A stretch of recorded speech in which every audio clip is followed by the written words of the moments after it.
Et salut tout le monde, c'est Simon Sanchez ou Peanuts pour limpers.com et aujourd'hui on va voir dans la vidéo 0 to Hero 14 une introduction aux 3 bêtes.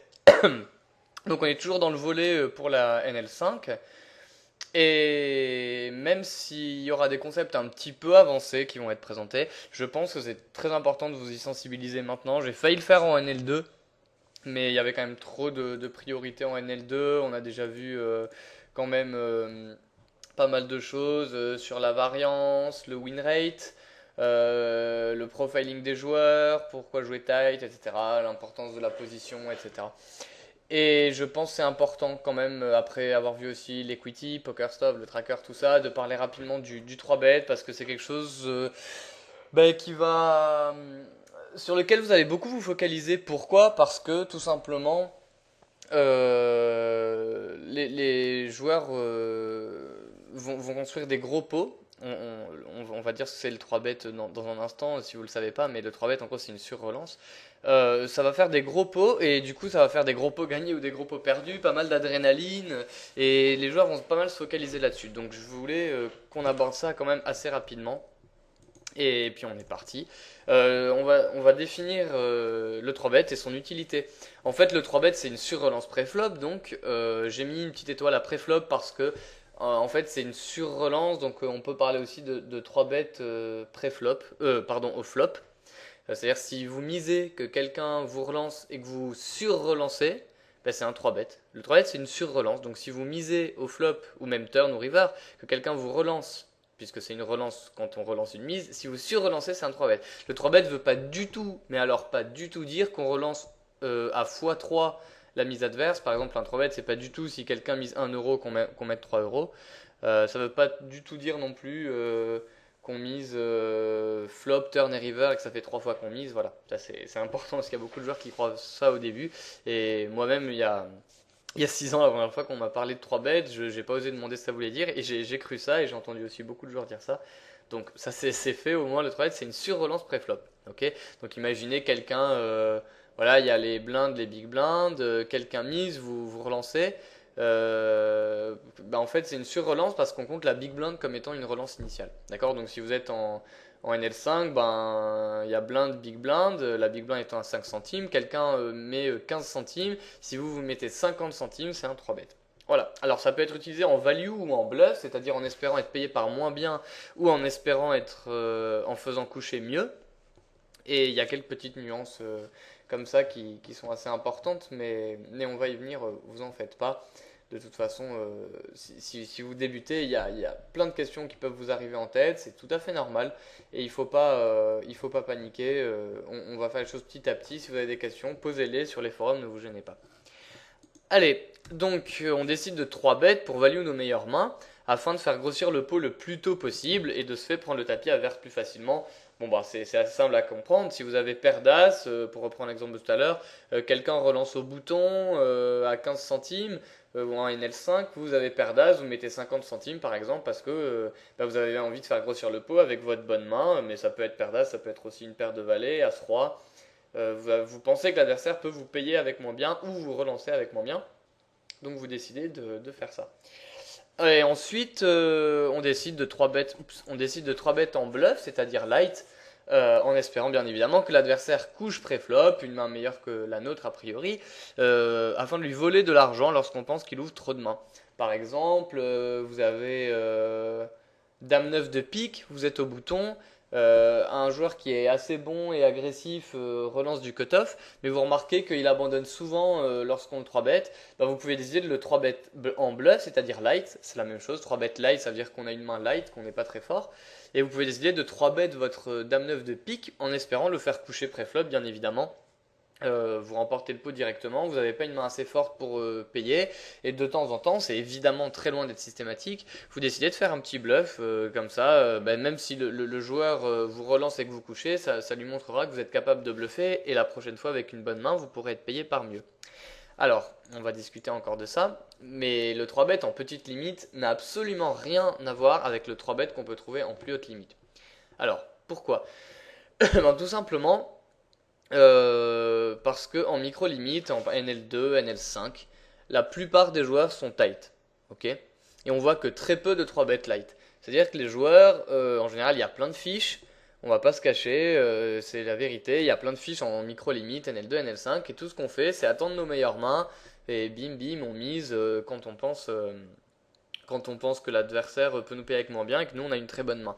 Donc la plupart des joueurs vont pas beaucoup s'embêter à faire un 3 bet light comme je l'ai décrit tout à l'heure avec Dame 9 de pique.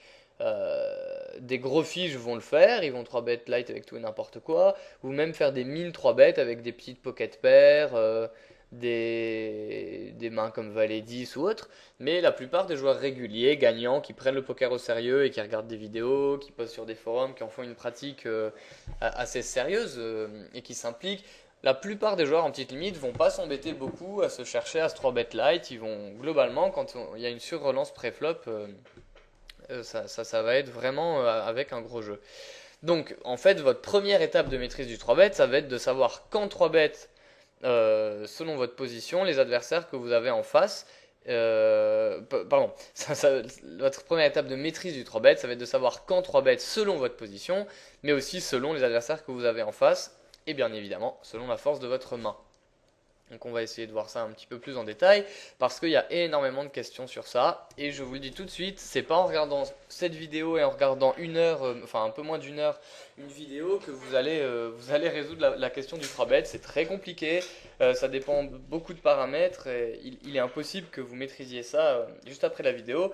Ici on va essayer de débroussailler au maximum. Excusez-moi, je bois un peu.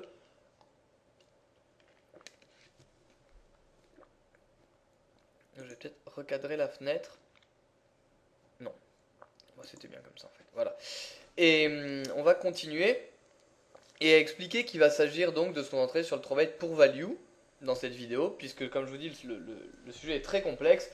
Le plus simple, c'est de 3-bet pour value, et voilà, déjà si vous savez faire ça, c'est bien.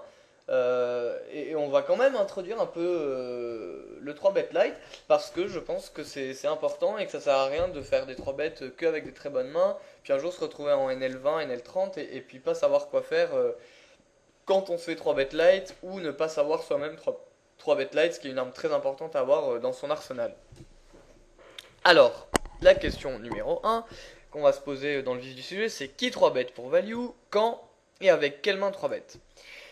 L'étape la plus simple, donc je vous dis, c'est de commencer par 3-bet toutes les meilleures mains du poker, ce qu'on appelle les premiums. Soit le range suivant, JJ plus AK. Alors on va servir un peu de PokerStop, vous savez que j'aime bien cet outil et que normalement tout bon joueur de poker l'aime bien. Les mains que j'ai mis, donc le range ici, JJ plus AK. Hop, on sélectionne, on voit que ça fait quand même pas beaucoup de mains, hein. Ça fait 3%, donc c'est les 3 meilleurs pourcent des mains que vous pouvez espérer avoir distribuées au poker. Le 97% des autres mains, en général, sont pas considérées comme des premiums. Voilà, on est quasiment tout le temps content de partir à tapis avec ces mains-là. Valet-valet, dame-dame, surtout valet-valet, ça peut être discutable selon l'adversaire, mais globalement, le sens commun veut que ces mains-là, on les considère comme des bonnes mains, on est quand même content de les toucher, même si je vous l'accorde, valet-valet, pas tout le temps, ça dépend, c'est une main compliquée à jouer, on va pas chipoter là-dessus, on en reparlera. Donc voilà, l'étape la plus simple, c'est de commencer par 3 bêtes pour value, évidemment. Que toutes ces mains-là, donc 3% de ses meilleures mains, c'est JJ+, et AK. Mais en fait, plus vous êtes contre un joueur loose qui paye beaucoup les 3 bêtes, ça va être typiquement des fiches, mais aussi quelques joueurs réguliers. Il y a des joueurs qui sont très larges, même en petite limite, et qui détestent abandonner quand ils font 3 bêtes. Je vous l'accorde, il n'y en a pas beaucoup. Mais tout simplement, excusez-moi, tout simplement pour savoir ça, il vous suffit de regarder dans votre tracker le fold to 3 bêtes. Et vous verrez que si un joueur par exemple couche seulement 50% de 3 bêtes, mais qu'il ouvre sur les 3 bêtes, mais qu'il ouvre plus de 25% de ses mains, ben, ça veut dire qu'il paye plein de fois avec des mains pourries. Donc finalement, c'est un joueur quand même qui est assez tenace sur les 3 bêtes. Mais donc en gros, plus un joueur défend sur les 3 bêtes, plus vous pourrez vous permettre de 3 bêtes pour value avec un range large. Qu'est-ce que ça veut dire? Ça veut dire qu'il va falloir ajouter alors progressivement les mains les plus fortes dans votre range. Comme par exemple As-Dame, King-Queen, As-Valet pareillé, etc. etc. Par exemple, il y a même des fiches. On peut tout à fait décider de se dire que face à un fiche qui est complètement fou et qui paye tout, si on a As-10 de cœur ou Valet-10 de carreau, on peut décider si on est en position sur lui, même voire hors position, décider de le 3-bet. Pourquoi? Parce qu'on a envie de jouer un pot que contre le fiche qui paye tout, et de faire grossir le pot et de se retrouver que contre le fiche, puisque si un fiche, il y en a à vos tables, hein, si vous regardez le tracker, je le sais, je fais quand même beaucoup de vidéos en petite limite et j'ai coaché maintenant énormément de joueurs entre la NL10 et la NL50. Il y a beaucoup, beaucoup, beaucoup de joueurs qui vont, de fiches, hein, qui vont jouer par exemple, je sais pas moi, 75-54, vous envoyez des fois le samedi soir, tous les soirs même à partir de 22 h, les week-ends encore plus. Des joueurs qui payent tout. Alors là, vous privez pas, vous pouvez totalement les décider de les 3 bet pour value avec des mains un petit peu moins fortes que les premiums. Et je vous dis, ça peut même descendre jusqu'à valet dame de cœur, etc. Et bon, après, on va pas rentrer dans des mains un peu plus faibles, même si ça pourrait être justifié. De 3 bêtes, un roi 8 de cœur contre un très gros fiche si on a la position. Mais là, ça devient vraiment compliqué. C'est pas vraiment pour value qu'on le fait, même si c'est EV+, et qu'on pense gagner de l'argent sur le long terme. Donc voilà, c'est juste pour vous montrer que 3 bêtes pour value, ça se cantonne pas seulement à le faire ça qu'avec nos premiums, hein. Il faut aussi 3 bêtes pour value avec des mains qui sont pas très fortes et qui sont par contre très fortes contre l'adversaire qui va tout payer, en l'occurrence un très gros fiche ou un régular qui déteste lâcher sur les 3 bêtes. Donc essayez progressivement de 3 bêtes, commencer évidemment par les mains les plus forts, As-Dame, As-Valet suited, Roi-Dame, et puis déjà essayez de composer avec ça. Il y a moyen de gagner beaucoup beaucoup d'argent. Je vous dis, ça permettra d'isoler les fiches, de jouer que contre eux en position de préférence. C'est quand même très très rentable. Et voilà, je sais que c'est quelque chose qui est très difficile à faire quand on commence parce qu'on a peur de jouer des gros pots, parce qu'on est vite résultat oriented, c'est-à-dire que quand on commence à se cogner contre un joueur qui paye trop les 3 bêtes, et que, je sais pas, par exemple, il nous paye avec 8 et 9, on avait As-Dame et il tombe Dame 8-9, on part à tapis, puis le joueur nous monte 8 et 9 double paire, on a tendance à se dire qu'on n'aurait pas dû le faire, qu'on aurait dû juste payer, etc., etc. Mais finalement, sur le long terme, c'est très rentable, c'est un peu plus délicat évidemment, mais il faut que vous appreniez à prendre des risques, à prendre l'initiative, à tester des choses, sinon vous resterez dans le carcan dans lequel sont enfermés beaucoup de joueurs réguliers qui stagnent, qui n'osent pas prendre de risques et qui n'ouvrent pas leur jeu et qui sont finalement complètement bloqués parce qu'ils ont peur de montrer la moindre agressivité dès qu'ils n'ont pas un jeu très très fort. Et c'est évidemment une très grosse faiblesse à éviter. Alors maintenant, le 3 bet light. Le 3 bet light, donc, c'est quand on a une main pas très bonne et qu'on espère que l'adversaire couche, principalement. Donc le 3 bet light n'est pas fréquent en micro-limite, mais ça ne veut surtout, surtout pas dire que vous ne devez pas commencer à vous y entraîner. Vous pouvez très bien gagner 100, ça c'est vrai, mais le plus tôt vous maîtriserez le 3 bet light, le plus facile ce sera de l'appliquer aux prochaines limites que vous jouerez. Donc commencez très tôt à travailler des choses, même si vous ne le faites pas très bien, vous n'êtes pas obligé de le faire tout le temps, mais commencez à avoir à l'esprit et à tester un peu un jeu plus ouvert, c'est ce que je disais tout à l'heure avec le 3 bet pour value, finalement c'est pareil, d'essayer d'aller un peu pousser vos limites de temps en temps, quand vous renez good, que vous vous sentez confiant, que vous n'êtes pas en tilt, que vous êtes calme, que tout va bien, commencez à tester un petit peu d'agressivité pour vous y habituer. Et c'est comme ça que vous prendrez l'avantage sur les autres joueurs et que vous serez meilleur que la moyenne, c'est très très important. Donc j'ai décidé quand même de l'introduire le 3 bet light en NL5, même si dans les lieux communs on a tendance à se dire oui mais non, en petite limite, il n'y a pas vraiment vraiment besoin de 3 bet light, ça sert à rien, il suffit juste de 3 bêtes que les bonnes mains, on est gagnant quand même. Oui, c'est vrai, on est gagnant quand même, mais il y a aucun problème à continuer à faire ça malgré tout et à continuer d'essayer de progresser, d'être un peu plus agressif. Évidemment, il ne s'agit pas de faire quelque chose qu'on ne comprend pas du tout, il s'agit, et c'est ce que j'essaye de faire, de comprendre certains concepts pour les appliquer plus tard aux tables de la façon la plus efficace possible et donc le plus tôt on s'y entraîne, le mieux ce sera. Alors, vous aurez surtout envie de 3 bet light, évidemment, des joueurs réguliers qui ont peur de faire face à des 3 bêtes et qui ouvrent pourtant trop de mains. Vous n'aurez pas trop envie de 3 bet light des fiches, c'est ce que je vous ai expliqué tout à l'heure, on pourrait envisager, mais c'est vraiment trop avancé là par contre, et je risquerais de vous inciter trop à faire des erreurs. Vous avez surtout envie de 3 bet light, des joueurs réguliers qui ouvrent trop de mains, et qui sont par contre très très frileux, quand ils se font 3 bêtes, ils continuent qu'avec une main très très forte. Il faut pas oublier attends, on va peut-être le voir plus tard, mais voilà, on va aller là, parce que je développe, on va faire un peu de poker stove après aussi. Pour commencer à 3 bet light, vous avez besoin de plusieurs éléments. évidemment. Donc concentrez-vous bien sur ça. Il ne s'agit pas de 3 bet light. Ah bah tiens, j'ai une main pourrie, je vais 3 bet pour le fun, pour essayer de caler un bluff. Non, il faut réfléchir à ce qu'on fait, il faut comprendre pourquoi on le fait, et il faut vraiment essayer de vraiment avoir une analyse pointue. Donc, pour 3 bet light, le premier élément important, c'est d'avoir une main pas assez forte pour payer une relance, mais décente. Comme par exemple, valet 8 de cœur, dame 9 de pique, as 7 offsuit. En fait, on appelle ça le top de votre range de fold. Ok? Pourquoi? Parce que ça veut dire dans toutes les mains que vous couchez, c'est quand même des mains qui sont à la limite d'un call. C'est-à-dire c'est des mains qui sont vraiment quand même pas mal, mais pas assez fortes pour payer.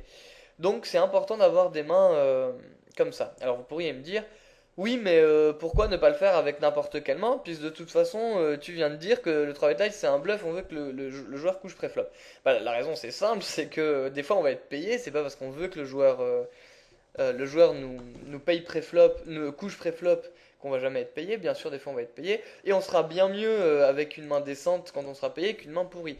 Imaginons par exemple, le joueur vous paye avec un range assez fort, hein.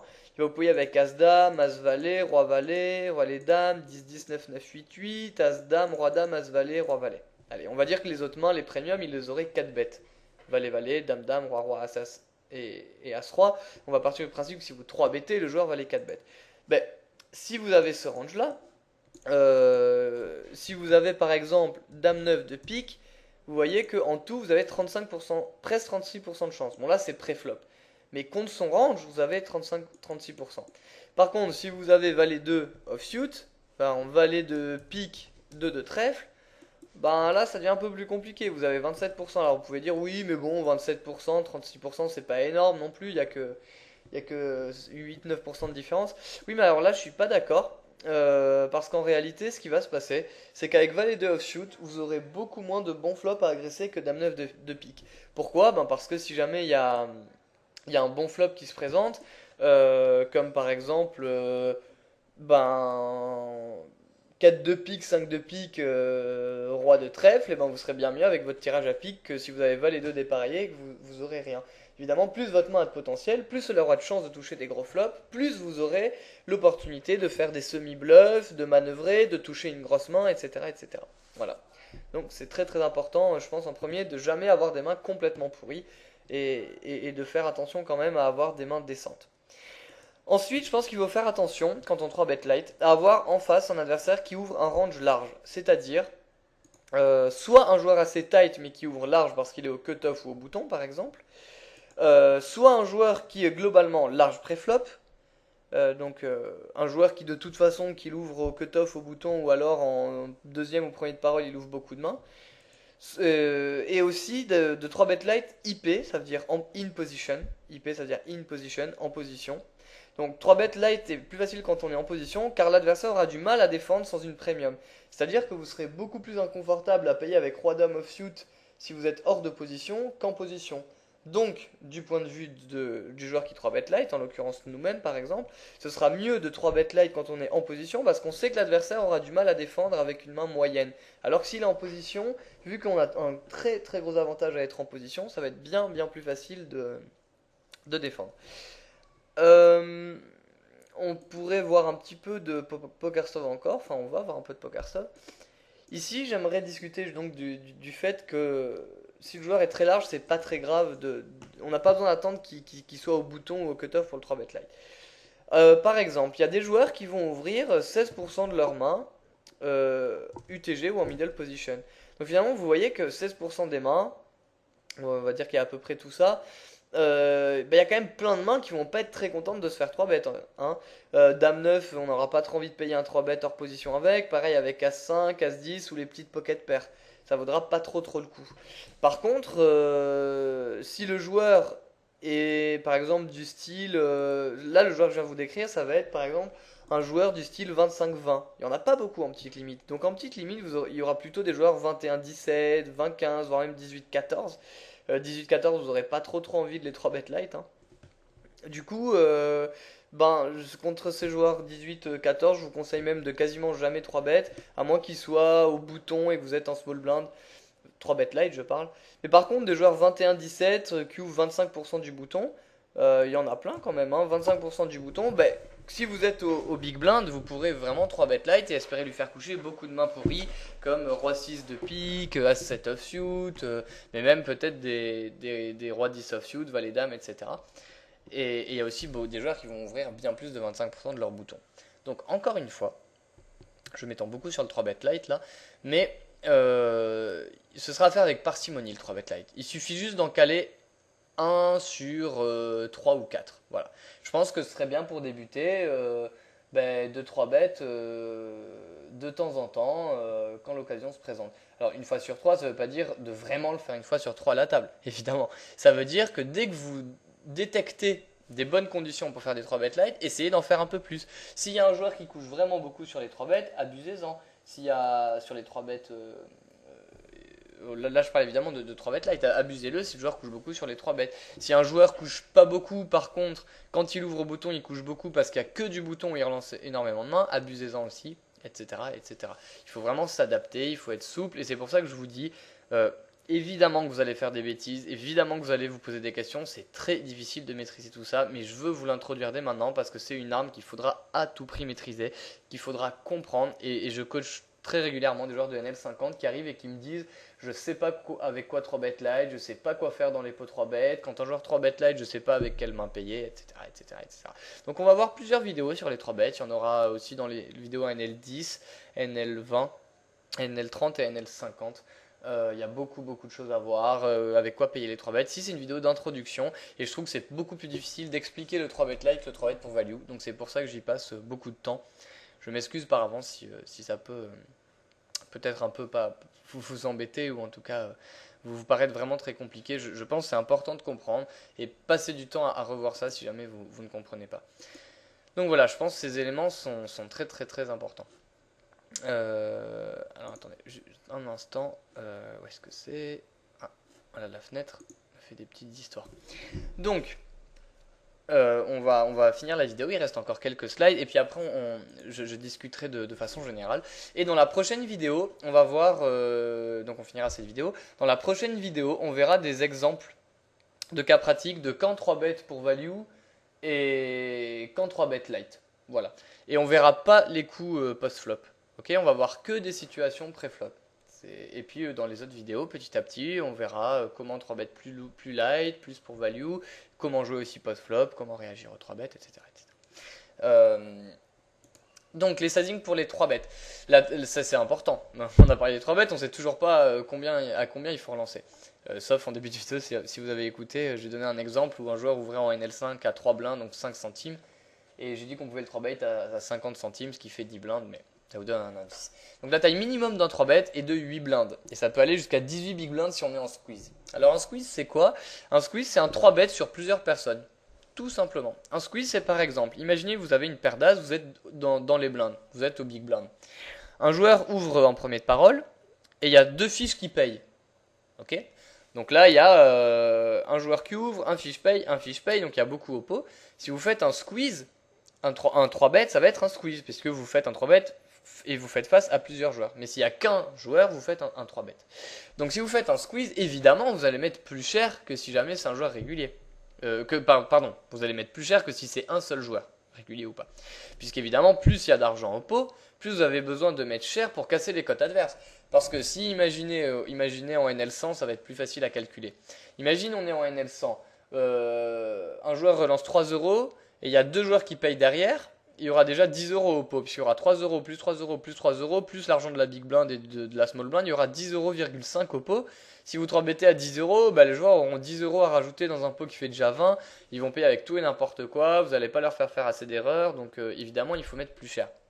Donc un 3 bet en général ça va être 8 à 18 big blind, c'est quand même très rare de faire plus, déjà 18 big blind c'est énorme. Donc n'abusez pas non plus, ne mettez pas trop cher, surtout si vous avez envie d'être payé. Avec une paire d'as, ne les faites pas fuir non plus en disant tididing, j'ai paire d'as, regardez, je 3 bet à 25 big blind et j'ai déjà mis le quart de mon tapis au pré-flop, quoi. Donc ça c'est pas malin. Donc 3 bettez pas trop cher, ne 3 bettez pas non plus pas assez cher.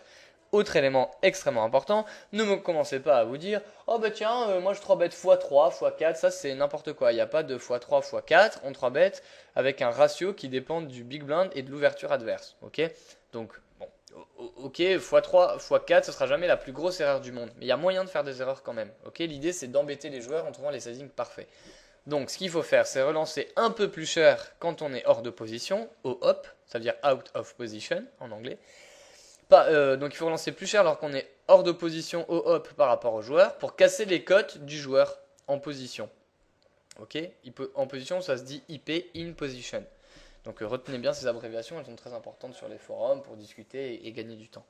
Donc pourquoi relancer plus cher hors position? Pour casser les cotes, c'est-à-dire que vu que l'adversaire est en position, c'est plus facile à jouer pour lui, donc pour l'embêter un peu plus et pas qu'il paye avec tout et n'importe quoi, mettez un peu plus cher. Donc en général, moi on va voir on va voir exactement combien plus tard. Mais si, par exemple, si un joueur ouvre à 3 big blinds du cutoff, votre 3 bet sera de 9 big blinds in position, IP, et 10 big blinds out of position. Ok, hors position. Donc on met un peu plus cher hors position. Il y a certains joueurs qui aiment bien mettre 12 hors position. Moi je suis pas fan de ça. Parce qu'après avec 12 on a trop rapidement des trop d'argent au milieu. Et les bluffs nous coûtent trop cher. Et je trouve que c'est pas vraiment génial non plus. Donc je mettais juste un peu plus cher hors position. Il n'y a pas non plus besoin de mettre beaucoup plus cher. Mais bon, c'est vrai que il y a beaucoup de débats sur ça. Donc si vous décidez de mettre 12 big blinds hors position, ça me dérange pas. Il y a même des joueurs qui mettent un peu moins. Et donc là, je vous ai dit, c'est si le joueur ouvre à 3 big blinds du cutoff et qu'il est tout seul. Mais si le joueur ouvre à seulement 2 big blinds et qu'il min raise, même hors de position, vous pouvez 3 bêtes à 8 big blinds. Et en position, j'aime bien ne pas mettre moins que 8. Parce qu'en général, 7 sert pas à grand chose, 7 ou 6 big blinds sert pas à grand chose. C'est vrai que j'aime pas la théorie du x3. En petite limite, par exemple, typiquement, si un joueur min raise en NL5, donc il met 10 centimes, que vous lui mettiez 8 big blinds, c'est-à-dire 40 centimes, ou 7 big blinds, c'est-à-dire 35 centimes, il paiera exactement pareil avec les mêmes mains. Donc autant faire plus cher de toute façon. Et donc là on voit vraiment, comme je vous l'ai dit, de façon globale, tout ce qui peut toucher aux 3 bêtes. Maintenant, encore une fois, c'est global. Et il est normal que vous ayez plein de questions. Je vous dis, on va voir beaucoup plus de cas à l'avenir. Les recommandations maintenant que j'aimerais vous faire, avant de continuer, c'est que vu que ces vidéos là pour l'instant sont sur les séries de NL5 surtout, je fais 10 vidéos par série environ, des fois il y en aura peut-être 9, des fois 12. C'est qu'en NL5, mais NL2, NL10, c'est aussi valable en général, vous allez faire face à beaucoup de mines 3 bêtes. C'est-à-dire qu'il y a beaucoup de fiches qui vont vous mine relancer. Vous allez ouvrir par exemple en NL5 à 15 centimes et beaucoup de fiches vont vous mettre 30 centimes, 45 centimes. Quand vous êtes en position, vous pouvez payer avec n'importe quelle main qui a du potentiel. D'accord? Vous pouvez payer avec dame 8 de cœur, il n'y a pas de souci. C'est tellement pas cher que vous avez des codes. C'est pour ça que vous-même, vous avez besoin de mettre des sizing. Ici, c'est pas le sujet de la vidéo, d'accord? Mais c'est important quand même. Là, vous regardez la vidéo, vous avez quelques questions, je vous donne des pistes et ce sera traité dans les vidéos à venir. C'est important aussi de comprendre qu'est-ce que c'est le 4-bet et avec qu'est-ce qui peut se passer. Qu'est-ce qui va se passer quand vous allez 3 bêtes? Ce qui va se passer quand vous allez 3 bêtes, c'est que des joueurs vont vous 4 bêtes, c'est-à-dire vous revenir dessus. Un 4 bêtes, c'est quand on relance après un 3 bêtes. Dans ces cas-là, essayez en petite limite de ne pas trop vous prendre la tête et de ne partir à tapis par contre que avec des très bonnes mains. D'accord? C'est-à-dire, on va reprendre PokerStop. Si vous avez par exemple décidé de 3 bêtes un joueur régulier qui est très large et qui paye beaucoup les 3 bêtes. Il ouvre du cutoff, on va dire. D'accord? Donc le joueur ouvre du cutoff. Vous faites un 3 bêtes pour value avec roi-dame de pique. Ok? Ici. Si le joueur vous 4 bêtes, ne commencez surtout pas à payer le 4 bêtes hors position. Mais même en position. C'est-à-dire si vous êtes en position, que vous 3 bêtez un joueur régulier ou un fiche, et que le joueur vous 4 bêtes, même si le 4 bêtes est pas cher, il y a beaucoup de joueurs qui vont être tentés de payer. Ne payez pas. Faites tapis ou coucher. D'accord? Mais je ne veux surtout pas que vous soyez incité à simplement payer avec ces mains-là. Ça, c'est une recommandation très importante. Quand on vous 4 bêtes, vous faites tapis ou vous couchez.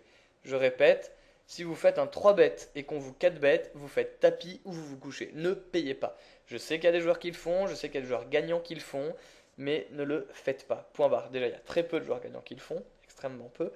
Et ceux qui le font et qui sont gagnants, tant mieux pour eux, mais c'est pas quelque chose à conseiller. D'accord? Donc ne faites pas de 3 bêtes beaucoup trop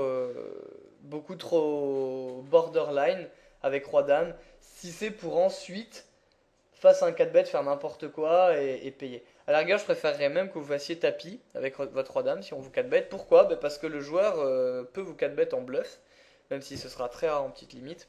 Enfin, très rare. Ça dépend des joueurs en fait. Il y a des joueurs qui sont malins. J'ai été très surpris des fois en parlant avec des joueurs de NL5, NL10 et qui 4 bêtes assez régulièrement face à certains joueurs, face à certaines situations.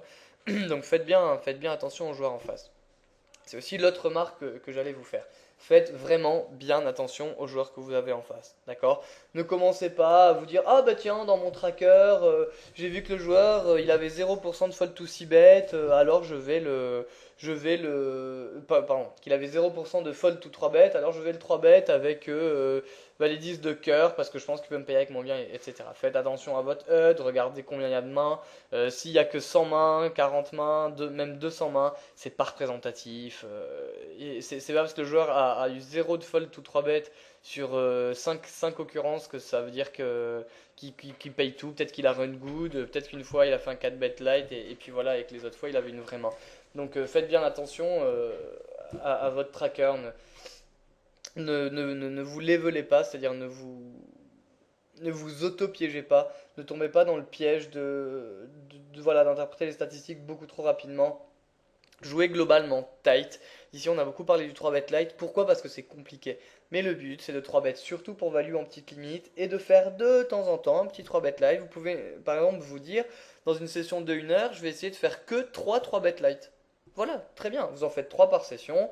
Et pas plus, pas moins. Et comme ça vous apprend, ça commence à vous exercer à en faire. Voilà, mais ce serait stupide, vraiment une erreur d'en faire zéro. Il faut commencer dès les toutes petites limites à faire des choses qui sont un petit peu difficiles. Ça permet de progresser pour plus tard.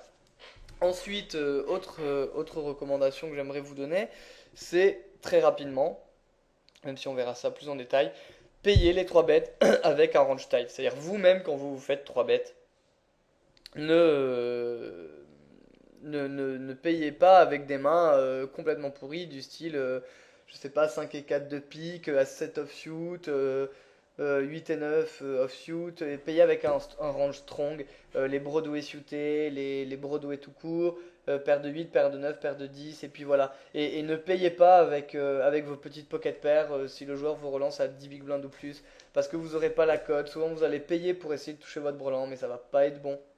Donc essayez vraiment d'éviter ça. Et j'aimerais aussi vous conseiller, j'aimerais aussi vous conseiller de... Oh, oui, voilà. De vous conseiller bien sûr, si vous 3 BT par contre des mains assez fortes, comme Valet-Valet ou Dame-Dame ou As-Roi, qui sont même des mains très fortes, c'est pas pour les coucher sur un 4 bet. D'accord? Je vois trop souvent des joueurs qui se mettent à 3 bet light, As-Roi, Valet-Valet, et face à un 4 bet, ils couchent. Si vous avez peur face à un 4 bet de pas savoir quoi faire et que vous avez envie de coucher, ne 3 bettez pas dans ce cas-là, quoi. C'est des mains trop fortes pour être couché pré-flop. Et oui, il y aura beaucoup de variance. Oui, parfois vous aurez As-Roi et vous allez perdre 5 fois d'affilée parce que vous allez perdre 2 coin flip. Et les 3 fois d'après, vous allez vous trouver contre As-As, As-As et Roi-Roi. Mais si vous 3, dans ce cas-là, ne les 3 bettez pas, d'accord? Si vous 3 bettez des mains aussi fortes que Valet-Valet, Dame-Dame et As-Roi, c'est pour les faire tapis avec face à un 4 bet. Je parle bien évidemment si vous êtes à 100 big blind deep, c'est-à-dire un tapis. Si vous avez beaucoup de profondeur, vous êtes deep, c'est encore une autre affaire. On ne peut pas discuter de tout d'un coup. Je vous dis, les 3 bêtes, c'est un sujet extrêmement compliqué. Dernière aussi, toute petite recommandation, inversement, donc ne vous enflammez pas à 3 bêtes non plus, des mains trop marginales avec lesquelles vous ne saurez pas quoi faire, comme As-Dame ou paire de 9 et partir à tapis avec préflop. En petite limite, ça va générer beaucoup trop de variance et vous serez pas rentable. Voilà. Écoutez, on va finir ici pour ce premier volet. Je vais essayer de faire 35 minutes parce que les vidéos comme ça, qui sont théoriques, sont assez dures à suivre, surtout pour un sujet comme les 3 bêtes. Donc à vos commentaires, à vos critiques, à vos questions. J'essaierai d'être là un maximum pour vous aider et j'espère que les autres vidéos vous aideront beaucoup à progresser sur ça. travaillez, vraiment travaillez, posez-vous des questions et trouvez des gens pour y répondre. Et c'est comme ça que vous progresserez. Mais ne rentrez pas dans un carcan de joueurs très tight, très weak, qui va vraiment commencer à jouer de façon trop standard. Et c'est comme ça que vous allez tomber dans le piège du joueur ABC et vous ne serez jamais un gros gagnant si vous jouez comme ça. Voilà, écoutez, je vous dis à bientôt tout le monde. J'espère que la vidéo vous a plu. J'ai fait le maximum pour que ce soit assez clair. Si ça ne l'a pas été, je m'en excuse et j'ai bien conscience de ne pas avoir répondu à tout et c'est volontaire, c'est impossible de tout traiter. On va y aller étape par étape et je vous dis la vidéo qui va suivre. Dans quelques jours, ce sera une vidéo sur des cas pratiques. Je vais créer des ND Stories avec le logiciel pour pouvoir voir des cas pratiques et voir qu'est-ce qu'on peut faire dans le feu de l'action. Allez, à bientôt tout le monde, bon poker, bon grind, pas de tilt au table, ciao ciao.